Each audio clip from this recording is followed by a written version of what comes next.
Let us get a very calculative response from our international affairs commentator. I personally know he is very keen to study and keep news on every updates on this particular events Russia Ukraine with no deal reached. How will this summit affect battlefield dynamics in Ukraine over the coming months? I have one more question for this. Is NATO prepared to sustain long-term military and financial support for Ukraine if diplomacy continues to stall? Thank you, Mr. Kanchan. Of course, as per your question, the meeting between Russia and America ended up in a stalemate. There wasn't any answer, there wasn't any outcome that would benefit or stop this war between Russia and Ukraine. And of course, in the coming months, the fighting that we've already covered in the border regions in the eastern part of Ukraine is still resuming, as we are now to cross almost 1300 days of war between the two sides, roughly 3.5 years. And it is by far in the modern age one of the most prolonged wars that we are recording as of today. However, we must understand that let's look at the outcomes that this has had. Turkey had hosted both the delegation of Russia and Ukraine, and they had two events of prisoner swap.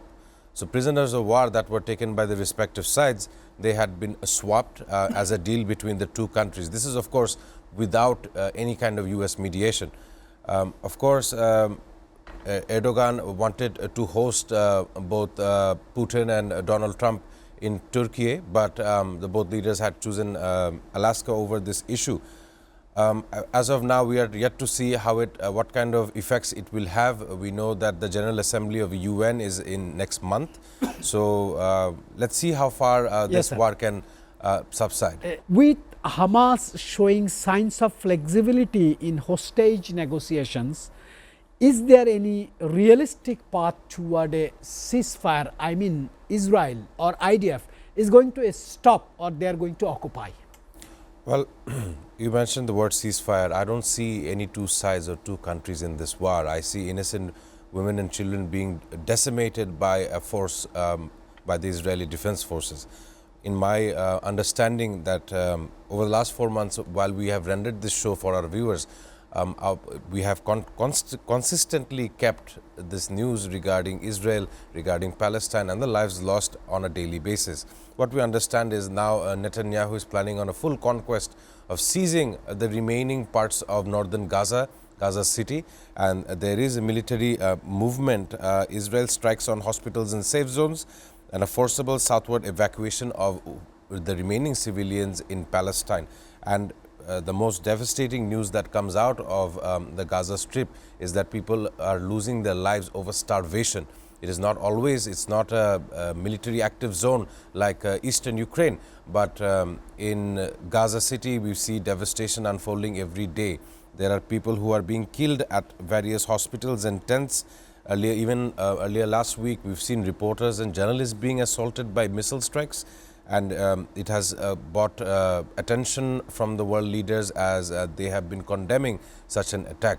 But we've seen Benjamin Netanyahu's administration trying to set up some kind of deal with South Sudan as well, and they have refuted such a claim.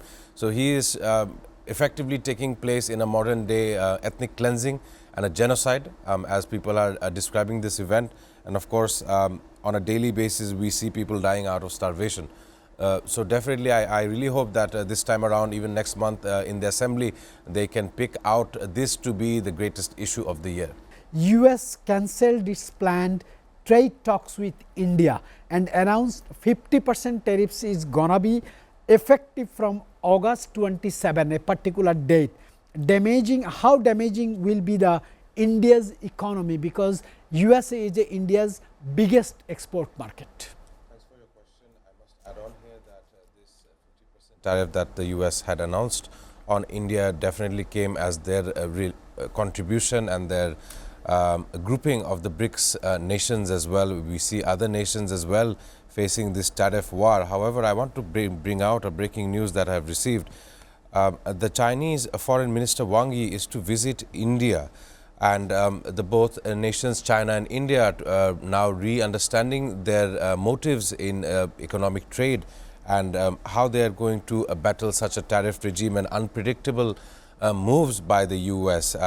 Of course, a high-profile discussion with India's Ajit Doval and EAM S. Jaishankar is focusing on border management, and the key topics include rare earth magnets, fertilizers, pharmaceutical products, indicating a deepening trade dialogue. We know that they've had border tensions in the line of actual control, but let me just also add on here that military communications between the two sides are restored.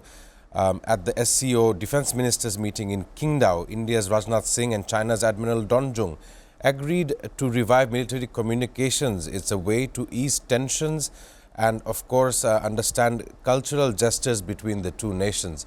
Now, this is quite so important in the world manufacturing stage or world trade relations between one another, and definitely we know that Trump's tariff war has taken almost 70 countries to storm. Yes, sir. And it will have a very damning effect on each another's economies. But the relationship between India and China, it becomes quite so important, as when we see during the Indian-Pakistan war or the tensions that they had earlier in May, Chinese equipment was used by the Pakistani side, and there is a tri-axis between China, Pakistan and Bangladesh. Not so much from our country, there is not a big news, but this relationship that is now re-emerging as a friendly relationship between China and India, it is definitely a point to note, and definitely I'm sure that the US administration shall be noting their relationship with China as well. This is a new kind of dynamics that South Asian people are going to witness. As you raised about the China's struggle also,